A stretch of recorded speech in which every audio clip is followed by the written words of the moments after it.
Titulares. 7 jueces del Guayas investigados en el caso Purga fueron suspendidos. Aliaga es acusado de haber actuado para silenciar a Fernando Villavicencio. En Cuenca, investigan presunto tráfico de influencias en la empresa de movilidad. Trabajador de un puerto de la isla Trinitaria atacado a tiros.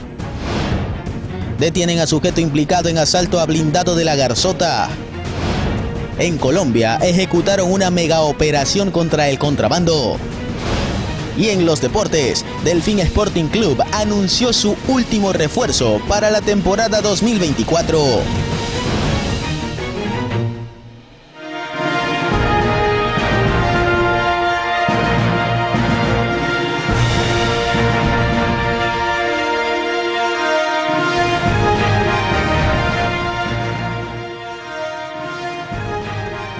Saludos televidentes de Noticias Oromar. Esta tarde se conoció que el Consejo de Participación Ciudadana puede continuar con el concurso para elegir al defensor público.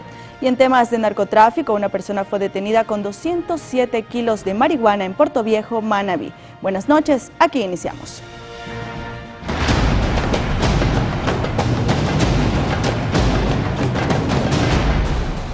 La fiscal Diana Salazar sostuvo en la audiencia del caso Metástasis que el ex asambleísta Ronnie Aliaga habría actuado para callar al ex candidato presidencial Fernando Villavicencio. El ex legislador Ronnie Aliaga y otras 12 personas más fueron vinculadas oficialmente en la investigación que se sigue por el caso Metástasis. La fiscal general del Estado, Diana Salazar, formuló cargos en contra de los nuevos implicados en el presunto delito de delincuencia organizada. Cada uno, según la Fiscalía, tuvo un rol específico dentro de la trama de corrupción. Ronnie Aliaga, quien sería alias de Russo en los chats de Norero, por ejemplo, desde su posición había actuado para silenciar al ex candidato presidencial Fernando Villavicencio, indicó Salazar.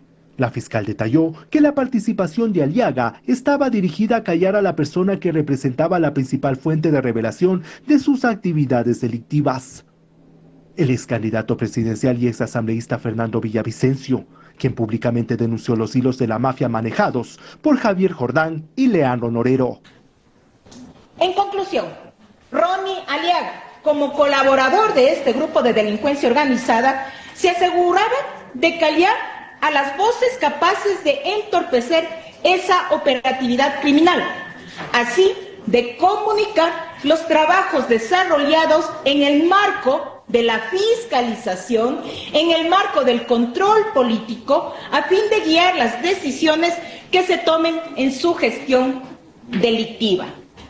No estaba para realizar las leyes, estaba para acoplar la estrategia de persecución a sus opositores, para callarlos, ya sea mediante la presentación de denuncias, ya sea mediante la presentación de informes y también de requerir información que era luego coordinada y trabajada directamente con el líder de esta estructura, Javier Jordán. Ante ello, Diana Salazar pidió al juez se dicte prisión preventiva en contra de Ronnie Aliaga, quien salió del país en diciembre por la frontera norte. Dijo que no cabe otra medida, porque su jefe en la organización criminal Javier Jordán está prófugo y puede seguir coordinando acciones delictivas con él. También recordó que Aliaga está respaldado por la organización política Revolución Ciudadana, que tiene 52 legisladores en la Asamblea. La misma medida se solicitó para 12 procesados. Según la fiscal, es necesario que permanezcan bajo arresto, pues en libertad van a seguir realizando actividades criminales. A la par pidió retención de cuentas y prohibición de enajenar bienes para los 3 implicados. Para Ronnie Aliaga y Claudia Garzón, Salazar pidió además localización y captura. En Quito, Juan Correa Rodríguez, Noticias Oromar. Con voto unánime, el Pleno del Consejo de la Judicatura suspendió por 3 meses a 7 jueces y a un servidor administrativo del Guayas investigados en el caso Purga por presuntas faltas gravísimas disciplinarias tipificadas en el Código Orgánico de la Función Judicial. La institución informó que la medida incluye la suspensión de los sueldos y el inicio de sumarios administrativos.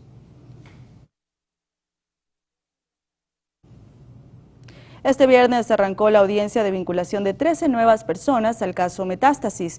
Un juez, un fiscal y un ex asambleísta fueron incluidos. Antes de las 9 de la mañana de este viernes, como ya se había planificado, se inició la audiencia de vinculación de 13 personas al caso Metástasis. En este se investiga la presunta comisión del delito de delincuencia organizada. Se trata del caso de corrupción más grande del sistema judicial y penitenciario. Hay 39 personas procesadas en esta investigación. Este viernes, en la diligencia se procesó a 13 personas, incluida una fiscal y un juez. Entre las personas resalta, además, el ex asambleísta Ronnie Aliaga. La investigación del caso Metástasis se inició luego del asesinato de Leandro Norero, uno de los principales narcotraficantes del mundo. Se presume que él financiaba las acciones delictivas de los Lobos y otras bandas vinculadas al cartel Jalisco Nueva Generación de México. Dentro del caso Metástasis fueron detenidos abogados en libre ejercicio, jueces, fiscales, policías, guías penitenciarios y otros funcionarios y exfuncionarios del Estado. A partir de este caso, se abrió otra investigación por el mismo delito denominada Caso Purga. En este han sido procesados 7 jueces de la Corte Provincial de Guayas y un ex asambleísta. En Quito, Juan Correa Rodríguez, Noticias Oromar. Pasamos a hablar nuevamente del caso Purga. En los chats revelados por la Fiscalía General se evidencia que Mayra Salazar buscaba hackear un medio de comunicación digital. Además, utilizaba una fundación para captar supuestas donaciones. Esta vez Salazar, que permanece en prisión desde diciembre de 2023 por su vinculación al caso Metástasis, conversa con Cristian y un amigo cercano que aún no ha sido identificado. Salazar le pedía ayuda para conseguir a un hacker que vulnere el servidor del medio de comunicación Plan B y elimine una noticia. De inmediato, envía el link que corresponde a una publicación de 2022. Se trata del texto del informe de fiscalización de la Asamblea Nacional sobre el caso León de Troya.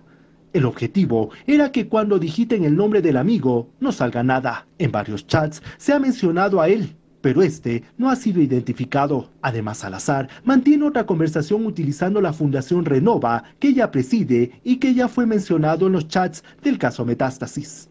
A través de esta buscaba gestionar donaciones que incluían bienes en comodato en Guayaquil y Durán. También hizo que su fundación ingrese a la lista de organizaciones no gubernamentales que reciben donaciones del Servicio de Aduanas. En una conversación con Eric, identificado por las autoridades como el hijo de un juez de la Sala Laboral de la Corte Provincial, a él le pide ayuda para la aprobación del usuario en el sistema para acceder a donaciones del SENAE. Luego la ayuda queda materializada y ella afirma que solo queda esperar que esté algo disponible para solicitarlo. En Quito, Juan Correa Rodríguez, Noticias Oromar.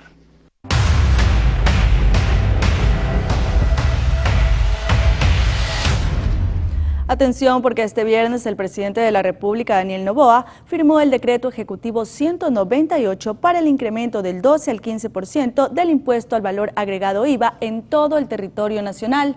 La medida, que se aplicará desde el 1 de abril, se da luego que entró en vigencia la Ley para el Financiamiento del Conflicto Armado Interno, que permite al Ejecutivo incrementar el IVA en una franja del 13 al 15% en función de las necesidades del fisco.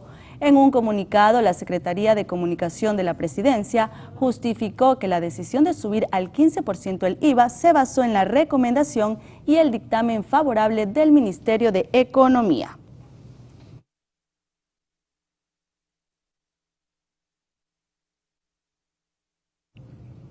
Y la noche de este viernes 15 de marzo, la Fiscalía informó que fue notificada por parte del Consejo de la Judicatura sobre la remoción de Juan Carlos Izquierdo de su cargo como agente fiscal en Manabí por inhabilidad debido a que fue llamado a juicio. Izquierdo era pareja de Naomi Arcentales, quien fue encontrada sin vida en un departamento de Manta en diciembre de 2021. Actualmente el ex agente enfrenta un proceso por femicidio y además es acusado de presunta violencia psicológica contra Naomi. Esta última investigación está en etapa de juicio donde se están presentando testigos.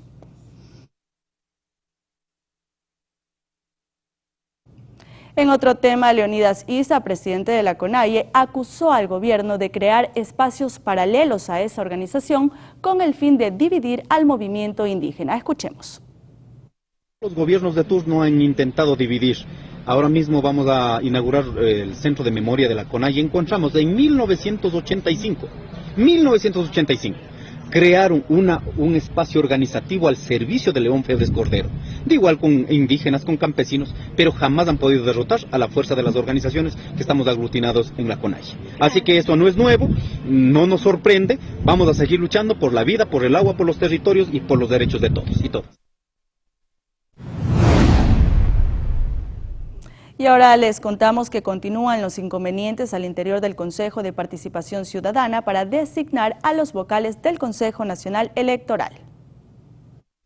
La designación de los nuevos vocales del Consejo Nacional Electoral se vuelve una tarea harto difícil para los miembros de Participación Ciudadana. Se pensó que con la resolución de la Procuraduría, que el lunes se pronunció favorablemente para que continúe el proceso de renovación parcial del ente electoral, las cosas iban a ser retomadas, mas no fue así. Al seno del Consejo de Participación existen dos planteamientos. El primero, que habla de continuar con el concurso pese a que tiene varios cuestionamientos y de carecer de transparencia, y otro que es el de esperar a noviembre y efectuar la renovación total. Y sí me parece poco saludable seguir con un proceso que tiene tantas irregularidades y que ha venido teniendo tantas irregularidades en este proceso. Para unos consejeros se debe convocar a un nuevo concurso, en cambio para otros, el actual concurso que fuera suspendido debería entonces llevarse a cabo con las mismas reglas de juego, puesto que ya fue convocado. El no hacerlo vulneraría los derechos de quienes participan en estos momentos, tomando en cuenta que ya fueron calificados sus méritos. Y en efecto, si en el peor de los casos se puede salvar en algo el concurso, tendríamos en mayo esta renovación parcial, pero tendríamos que sacar un nuevo concurso con nuevas reglas, tal vez con los mismos participantes, para tener hasta el mes de noviembre, que tocaría la renovación total. Se espera que a más tardar la próxima semana se tenga un pronunciamiento oficial de Participación Ciudadana sobre si habrá hasta mayo la renovación parcial o se esperará noviembre para renovar totalmente al CNE. Y atención, porque el CNE empezó a pagar a los miembros de mesa en las votaciones anteriores. Mientras tanto, quienes hayan sido designados para este rol en la consulta popular y el referéndum deben capacitarse de manera obligatoria y presencial. Desde este viernes 15 de marzo de 2024, pueden cobrar sus pagos pendientes las personas que fueron miembros de las juntas receptoras del voto en la primera y segunda vuelta de las elecciones anticipadas de 2023 en las provincias de Azuay, Cañar, Carchi, El Oro, Esmeraldas, Guayas, Imbabura, Los Ríos, Manabí, Pichincha, Santo Domingo y Tungurahua.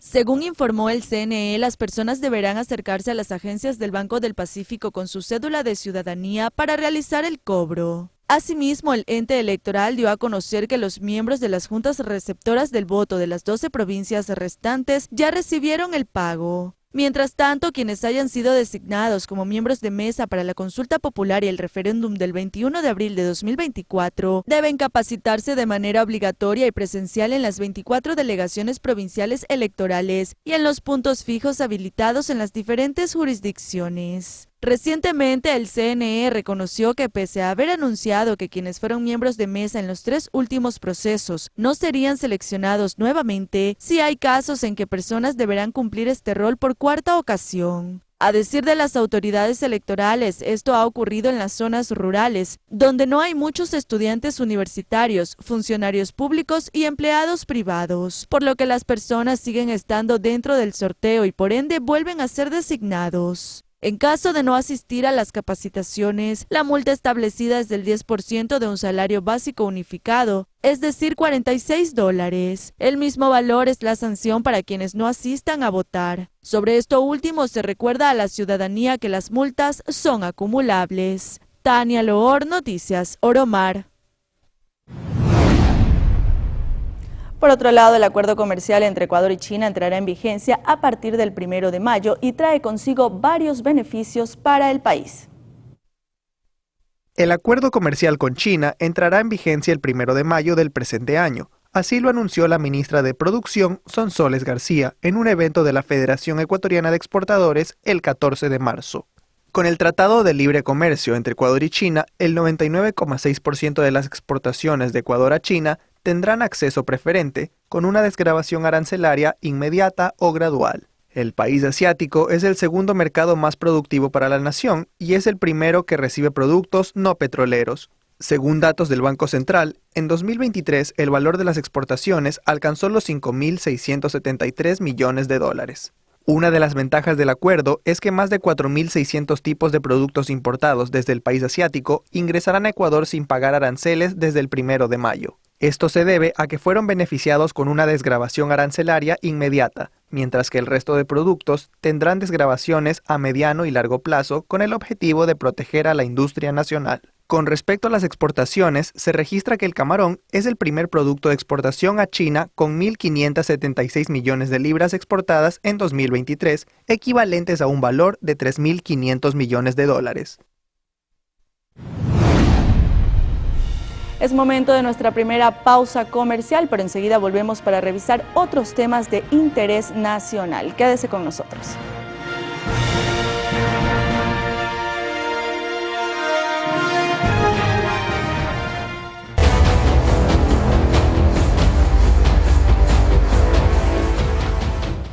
Estamos de vuelta con más noticias. El alcalde de Cuenca se refirió a la denuncia que presentó ante la Fiscalía sobre los presuntos delitos de extorsión y tráfico de influencias en la empresa de movilidad, tránsito y transporte de la ciudad. Ahorita tienen las grúas trabajando para nosotros, lo que queremos es que se mantenga. Al otro gerente se le puede dar de baja, se le puede sacar a la izquierda y se mantienen ustedes, negocian solamente el 5% con nosotros y no se salen del proceso. Es la voz de quien de manera directa solicita el 5% del contrato. Hablamos de un contrato de más de $500.000 para, entre comillas, ayudarles a que un proceso de la empresa de movilidad de Movep se adjudique en su favor. Usted sabe que así se manejan los temas de contratación pública. Como le digo, no son dos oferentes, en este caso, de su lado, si es que no se va a poder hacer nada, para nosotros mucho mejor que se mantengan ustedes trabajando con nosotros.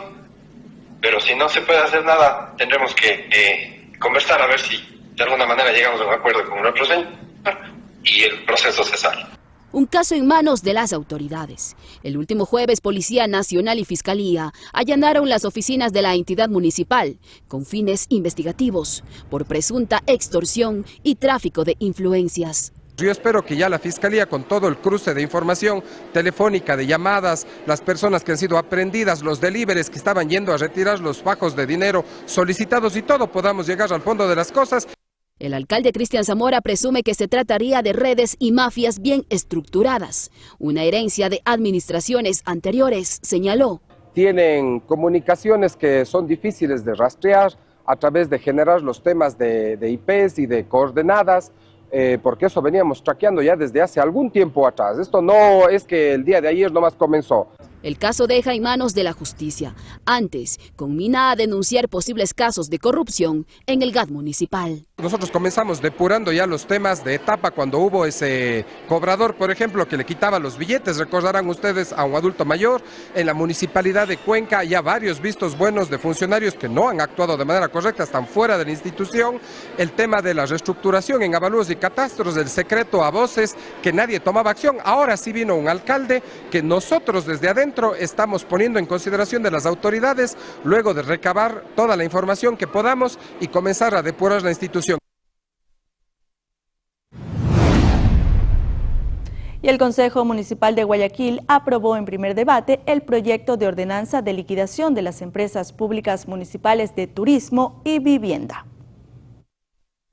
El Consejo Municipal aprobó en primer debate el proyecto de ordenanza de liquidación de las empresas públicas municipales de turismo y vivienda en el marco de la sesión ordinaria celebrada este jueves 14 de marzo, así lo indicó Aquiles Álvarez, alcalde de la ciudad. Coordinación de turismo dentro de la Dirección de Eventos y Promoción Cívica con un presupuesto que va de la mano con la recaudación de la tasa por pernoctación en Guayaquil.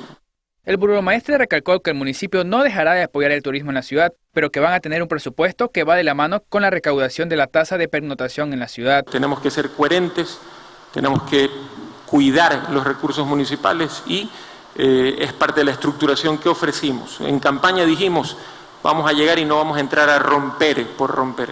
Esperamos hasta diciembre con un presupuesto prorrogado, honramos lo que estaba comprometido y a partir de este año aplicamos una nueva visión administrativa. Por su parte, la concejala Emily Vera, durante la liquidación quedan prohibidas nuevas operaciones. Y se va a pagar a los acreedores con los cuales ya se mantengan compromisos establecidos. También agregó que se establece que la emisión de permisos para espectáculos públicos estará a cargo de la Gerencia de Gestión y Promoción Cultural hasta que pasen a la dirección correspondiente. El proceso de liquidación es 3 meses. También decirles a aquellos que se dedican al tema de los espectáculos públicos que la emisión de estos permisos para los espectáculos públicos estarán a cargo hasta ahora por la Gerente de Gestión y Promoción Cultural.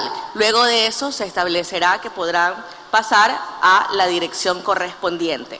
Mientras que Daniel Patiño, gerente general de la empresa pública, indicó que al inicio de su gestión se encontraron con 5 proyectos en ejecución, de los cuales se ofrecieron 5.000 lotes en servicio. Sin embargo, la entidad recibió postulaciones con un abono de $100.000 iniciales de más de 9.700 personas, es decir, un número mayor con relación al inventario de los lotes. Sin embargo, se recibieron solicitudes con un abono de $100 iniciales de más de 9.700 clientes. Es decir que, en efecto, hubo una sobreventa de lotes cuando en la realidad el inventario era menor. Finalmente, con relación a la liquidación de la empresa pública municipal de la vivienda, el alcalde manifestó que más allá de buscar el ahorro en nómina, en el organismo se creará la unidad de vivienda de interés social. No hay problema en manejarnos como unidad, con una estructura más chica, con una visión de ayudar a los guayaquileños, pero con proyectos reales. Por su parte, el alcalde de Durán, Luis Chonillo, se refirió a la gestión de la terminal terrestre del cantón, cerrada desde el 27 de febrero. Luis Chonillo, alcalde de Durán, ofreció declaraciones según una rueda de prensa este jueves 14 de marzo sobre la gestión del terminal terrestre de Durán, cerrado desde el 27 de febrero, alegando que la empresa que se adjudicó la gestión ha incumplido con las adecuaciones y irregularidades en el sistema contra incendios, falta de permisos en las boleterías y en corredores comerciales. Para esto, de 3.500 salarios básicos unificados por año que se ha determinado este contrato como una liquidación al mismo. El municipio de Cerro cerrará la terminal por incumplimientos por parte de la empresa administradora y eso incluye una serie de faltas de adecuaciones. 15 días se le vuelve a hacer otra inspección y no está, volvemos a ponerle un sello de clausura por ser reincidentes en este caso, nos vuelven a poner una acción de protección y así vamos a estar con esto de la pelea del gato y el ratón. La adjudicación del contrato en septiembre de 2022, la empresa no ha realizado la inversión inicial acordada por $150.000, indicó Chonillo. Tampoco ha atendido las numerosas quejas de los usuarios sobre el estado de las instalaciones, el servicio, así lo indicó el alcalde de Durán. Finalmente, hizo llamado a la intervención de la Fiscalía General del Estado y a la Contraloría General del Estado para precautelar los derechos de los usuarios de la terminal terrestre de Durán y garantizar la transparencia en su gestión. Un operativo conjunto entre ARCSA, SENAE y la Armada del Ecuador en la bahía de Guayaquil permitió el decomiso de más de 16.000 productos falsificados almacenados en bodegas clandestinas. Un operativo interinstitucional ejecutado en la bahía, pleno centro de Guayaquil, permitió detectar 4 bodegas clandestinas donde se almacenaban miles de productos falsificados, entre ellos medicamentos, dispositivos médicos, cigarrillos, suplementos y cosméticos. La acción, que fue coordinada entre el Servicio Nacional de Aduanas del Ecuador, la Agencia Nacional de Regulación, Control y Vigilancia Sanitaria, Armada y Comisaría de Policía, permitió detectar un total de 16.845 productos fraudulentos, así como empaques y etiquetas de productos de marca que se utilizaban para el ilícito. En medio de la intervención, personal de la Armada localizó una bodega oculta. Tras ello, se coordinó el desmantelamiento de la misma. Los propietarios no pudieron justificar la existencia de los artículos, que eran mantenidos sin respetar las condiciones adecuadas de almacenamiento, higiene y cadena de frío, ya que estaban en un espacio apenas cubierto con un techo de zinc. Posterior a ello, las autoridades correspondientes clausuraron los locales. María José Pino Argote, Noticias Oromar.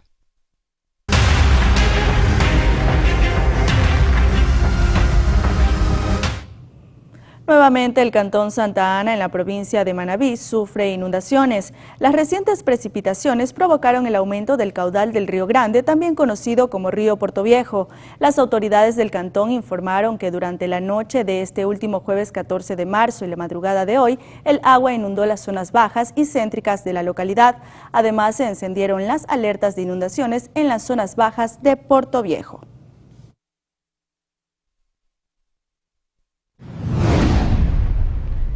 Y esta mañana varios habitantes de los cantones San Vicente y Sucre realizaron un cierre de vía para protestar por la falta de agua potable. Moradores señalaron que ya son 20 días sin recibir el líquido vital debido a que existe turbiedad en el río Carrizal y esto complica la operatividad de la planta de captación que debe abastecerlos. Este problema también afecta a los cantones de Tosagua, Bolívar y Junín. El alcalde del cantón Sucre se refirió a este inconveniente. Este es un problema que tiene tantos años como creo tiene el Cantón Sucre, Cantón San Vicente y no se diga los otros 3 cantones que forman parte de la mancomunidad. Desafortunadamente, la obsolescencia de la planta nos da como resultado que no tengamos agua durante periodos muy largos, pero el de ahora ha sido extremo. El de ahora ha sido un periodo casi de 60 días, pero hay una solución. Nosotros no es que nos quejamos, que nosotros tenemos el proyecto para hacer una planta independiente de la estancilla. Una planta o sea, que solamente abastezca al Cantón Sucre. El Cantón Sucre y con posibilidades de entregarle también un servicio a San Vicente. Este proyecto tiene un costo aproximado de $16 millones, que tiene inclusive el acompañamiento, el asesoramiento y la viabilidad por parte del Banco Interamericano de Desarrollo. Es decir, un proyecto que está actualizado. Actualizado hasta el último dólar. ¿Y a quiénes le han tocado la puerta? La puerta le hemos tocado al Banco del Estado y por ende el Banco Interamericano, que ha creído que este proyecto es factible y ha dado una línea de financiamiento de 200 millones al país. 200 millones el banco ha asignado, donde está dentro de los proyectos de saneamiento ambiental está el proyecto de agua de Bahía de Caracas. ¿Y de qué depende que se concrete Depende ese crédito? que el gobierno dé la garantía soberana para este crédito, que todavía no la da, y esto está aprobado desde octubre. Ahora les contamos que se realizará la siembra de 100.000 plantas nativas en toda la provincia de La Suay. El acto medioambiental será el 23 de marzo por el Día Mundial del Agua. Este viernes, la Prefectura de La Suay y el municipio de Cuenca, por medio de la empresa pública de aseo EMAG-EP, realizaron la firma de 2 convenios marco de cooperación para la recuperación de ecosistemas y la reforestación de áreas verdes de acceso público. Esto como parte del evento denominado Siembratón es Vida 2024. En cada uno de los rincones de la provincia de La Suay se van a ir sembrando las plantas que han sido ya movilizadas desde el gobierno provincial de La Suay durante toda la semana y la semana anterior. Es así que 100.000 plantas forestales serán sembradas en una jornada medioambiental que se realizará el 23 de marzo por el Día Mundial del Agua. Además, el acuerdo permite la entrega de 200.000 árboles nativos desde 2025 por parte del EMAG a la Prefectura de La Suay. Y para poder cuidar y conservar el ciclo del agua, es precisamente fundamental que el ecosistema esté equilibrado y que precisamente en los altos páramos haya conservación y forestación. Además, el proyecto comprende el mantenimiento de las camineras de los parques de la zona urbana de la cabecera cantonal bajo una inversión total de $1.067.000. Porque queremos que La Suay y Cuenca sean el pulmón del Ecuador. Todos sabemos que aquí es el corazón energético del país. Si es que aquí llueve, existe energía. Y si es que no llueve, existen apagones. Las autoridades indicaron que el trabajo mancomunado entre el gobierno provincial y cantonal permitirá la siembra de más de 1 millón de árboles en los 15 cantones de La Suay. En el caso de la Prefectura de La Suay hemos logrado repotenciar nuestros viveros que tenemos tanto en Santa Isabel como en la zona de Victoria del Portete. Finalmente, como acto simbólico, se realizó la plantación de las primeras especies en las riberas del río Tomebamba. En otra información, después del accidente en la avenida de Los Chiris hace 2 meses, conductores temerarios han vuelto a las calles del sector del Parque La Carolina al norte de Quito para participar en carreras clandestinas conocidas como piques. En un video se puede observar cómo los motociclistas avanzan por la avenida ocupando los 3 carriles y formando un bloque compacto. Luego unos 5 conductores se separan del grupo y comienzan a realizar peligrosas piruetas, exhibiéndose al avanzar y girando sobre una sola rueda de sus motos. La situación alcanza un nivel aún más peligroso cuando los motociclistas invaden la acera frente a la parada del metro en Iñaquito, realizan acrobacias arriesgadas y estacionan sus vehículos sobre la zona peatonal, poniendo en grave riesgo la seguridad de los transeúntes.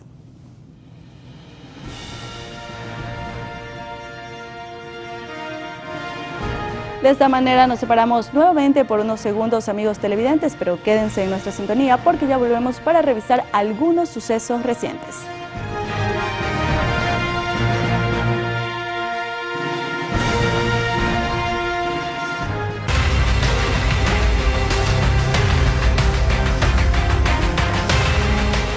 (21:39). Como lo habíamos anunciado, una balacera se desató en un populoso sector de la isla Trinitaria al sur de Guayaquil. Un sujeto armado con un rifle de largo alcance disparó una ráfaga de más de 20 tiros. Enseguida, un reporte. Las imágenes captadas por el sistema de videovigilancia muestran el espeluznante momento en que los sicarios se estacionan frente a su víctima y dos de ellos bajan a darle bala.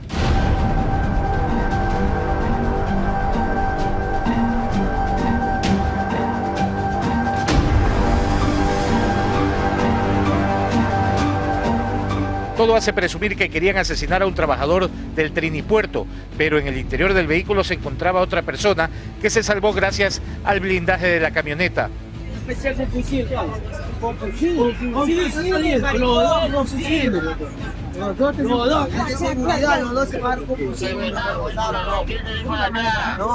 Por suerte el blindaje es un tipo 4, entonces obviamente las personas que se encontraban al interior del vehículo no resultaron heridas ni victimadas, pero el guardia que se encontraba aquí organizando el tráfico, esta persona sí fue impactada con 2 proyectiles en la altura del pecho. Él se encuentra en un momento con estado crítico en el hospital Teodoro Maldonado. Estamos esperando a ver cómo va evolucionando. En medio de la recopilación de indicios, los policías se enteraron que muy cerca de ese lugar un carro había sido abandonado y que los sicarios huyeron en otro.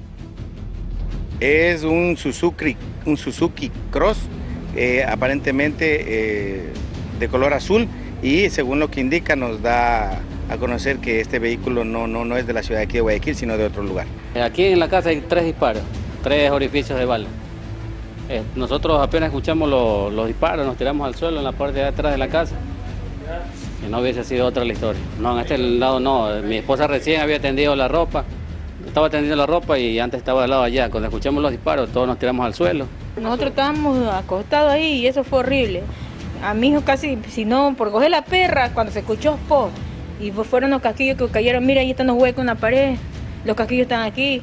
Un poquito más me matan hasta la perra y al bebé, porque antes si no viene mi esposo, lo agarra el bebé por allá, se escuchó algo que rebotó acá y vio así los casquillos. La verdad que fue algo horrible y aquí no se puede vivir. Agentes del eje investigativo de la policía trabajan intensamente en la identificación de los sicarios, esto para establecer posibles motivaciones y dilucidar el porqué del atentado. Cristian Arias, Noticias Oromara.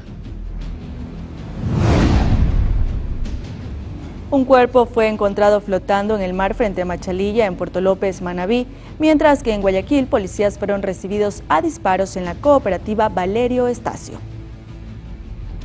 Empezamos en Manabí, donde pescadores encontraron un cadáver flotando en el agua, en el islote Sucre ubicado en la parroquia Machalilla de Puerto López. Se informó que el cuerpo se encontraba en avanzado estado de descomposición, por lo que se presume estuvo más de 2 días en el agua. Personal de criminalística indicó que el cadáver no presentaba huellas de violencia. Finalmente, el cuerpo fue trasladado al centro forense de la ciudad de Manta, a espera de que sea identificado. Pasamos a Guayaquil, donde este 14 de marzo, un presunto delincuente fue abatido durante un enfrentamiento entre policías y secuestradores. El cruce de balas ocurrió en el sector de la Nueva Prosperina. 6 ciudadanos se encontraban golpeando en el interior de una vulcanizadora en el distrito Pascuales a un ciudadano. Al percatarse de la presencia policial, estos 6 sujetos empiezan a correr, disparando en primera instancia directamente al personal policial, impactando en el vehículo policial. Es así que los servidores policiales repelen esta amenaza, empiezan a disparar, varios de ellos impactan al vehículo. La víctima del secuestro fue rescatada y trasladada a una casa de salud para que reciba atención médica. En otro punto de la urbe porteña se registró un caso similar. en esta ocasión en la cooperativa Valerio Estacio, donde servidores policiales fueron recibidos a disparos cuando retiraban el cuerpo descuartizado de un joven.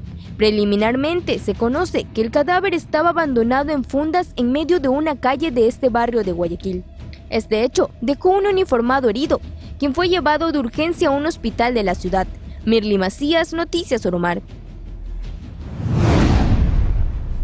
Un sujeto que habría participado en el asalto al blindado en La Garzota, en Guayaquil, fue detenido este viernes. El jefe de la policía de la Zona 8 dio detalles de cómo se logró la captura. Una vez producido el asalto al blindado en las oficinas de CENEL en La Garzota, la policía desplegó a sus equipos investigativos, los mismos que dieron con un carro que habría participado del delito, y eso los llevó a allanar un domicilio en Los Esteros. Y procedió al allanamiento de una vivienda donde se encontró a uno de los presuntos responsables de este hecho delictual, quien incluso al momento de su aprehensión habría reconocido su participación, hecho que definitivamente tendrá que ser investigado en derecho para poder individualizar su participación dentro de un proceso de carácter investigativo en el campo penal. El detenido fue llevado a una audiencia de flagrancia y ya recibió prisión preventiva. Se ha iniciado la instrucción fiscal en su contra por el delito de robo. Este sujeto se llama Jonathan Daniel VH, de nacionalidad ecuatoriana, de 35 años de edad. Esta persona no registra antecedentes penales, sin embargo tiene una causa en el año 2020, en el mes de mayo, el día 31, por el presunto delito de asesinato. Un auto Chevrolet Sail de color vino fue retenido para las investigaciones. 2 celulares y una cartera también forman parte de los indicios recopilados por los agentes. Cristian Arias, Noticias Oromar. A pesar de la presencia de la fuerza pública en las calles, se siguen registrando secuestros y extorsiones en distintos puntos del país. María Emilia Vera nos explica el modus operandi de las bandas delictivas.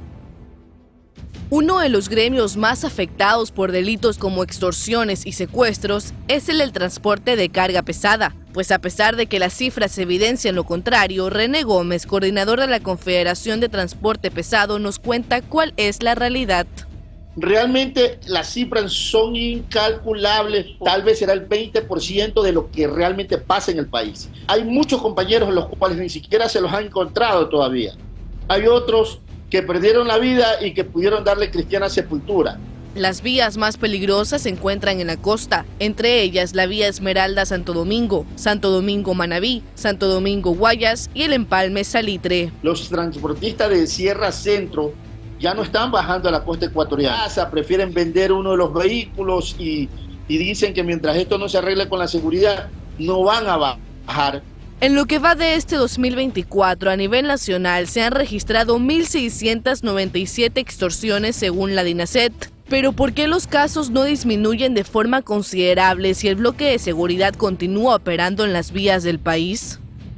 Por el número de efectivos militares que tenemos, que son de 44.000, pues es difícil el control de todo el territorio ecuatoriano. Entonces eso hace que en unos lugares sí esté funcionando y en otros no. Yo creería que debemos de reforzar más los controles que están haciendo y articular con los que conocen los puntos críticos. Son nuestros compañeros transportistas que saben dónde están siendo asaltados, dónde deberían de intervenir.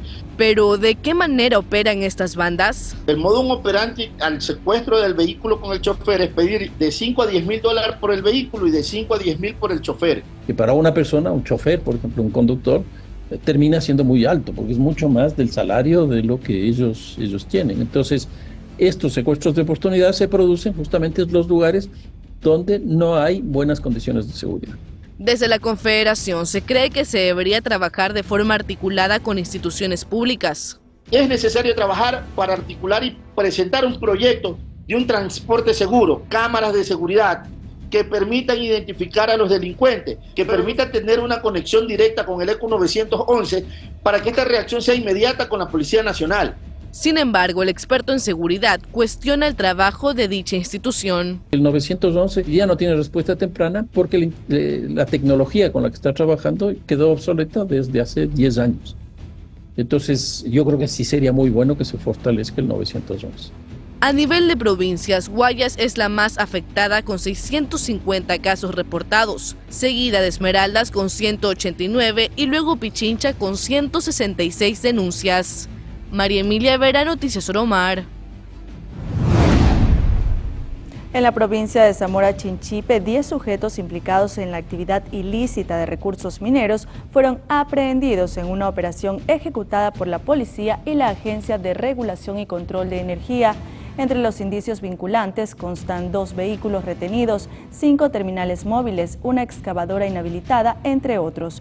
Los aprehendidos fueron puestos a órdenes de las autoridades competentes para el debido procedimiento.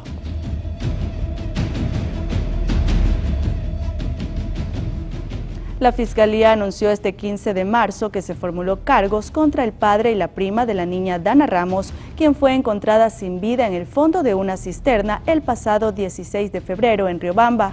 Los sospechosos en un inicio fueron acusados de desaparición involuntaria. Ahora, tras nuevas diligencias, son procesados por secuestro extorsivo con resultado de muerte. En la audiencia, el juez ratificó la prisión preventiva que pesa sobre ambos.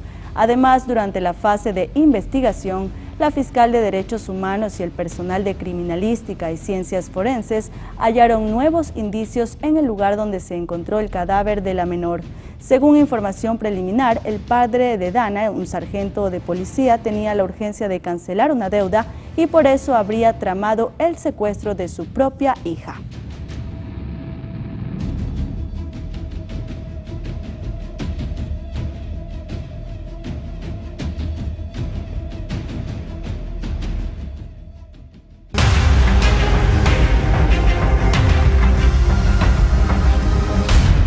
Tras el ataque a un helicóptero militar registrado el 14 de marzo de 2024 en el cantón San Lorenzo, en Esmeraldas, al límite con Colombia, las Fuerzas Armadas informaron este viernes que hallaron un laboratorio de droga con capacidad para producir 15 toneladas de alcaloide mensuales.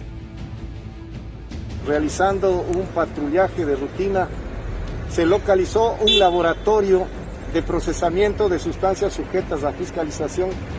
Dentro de la infraestructura de este laboratorio se localizaron 3 calderas, 200 galones de acetona, 2 marcianos, es decir, 2 tanques de procesamiento del clorhidrato de cocaína grandes, 3 canecas de ácido, 18 hornos microondas, una empacadora al vacío, una planta de luz, una cocina industrial, 20 cilindros de gas, 2 congeladores grandes para poder tener los alimentos para estas 80 personas, una prensa hidráulica, 5 áreas de producción que estaban divididas en dormitorios, cocinas y bodegas para almacenar el clorhidrato de cocaína. Hemos dado un golpe contundente al narcotráfico. Más o menos se está impidiendo que ingresen a la economía criminal alrededor de 150 millones de dólares. Eso ha sido descubierto por las Fuerzas Armadas y destruido. Y con esto hemos llegado a la parte final de este servicio informativo y también el final de la semana, Tania. Así es, finalizamos esta jornada, pero recuerden que el domingo a las 20 horas tenemos más información. Buenas noches.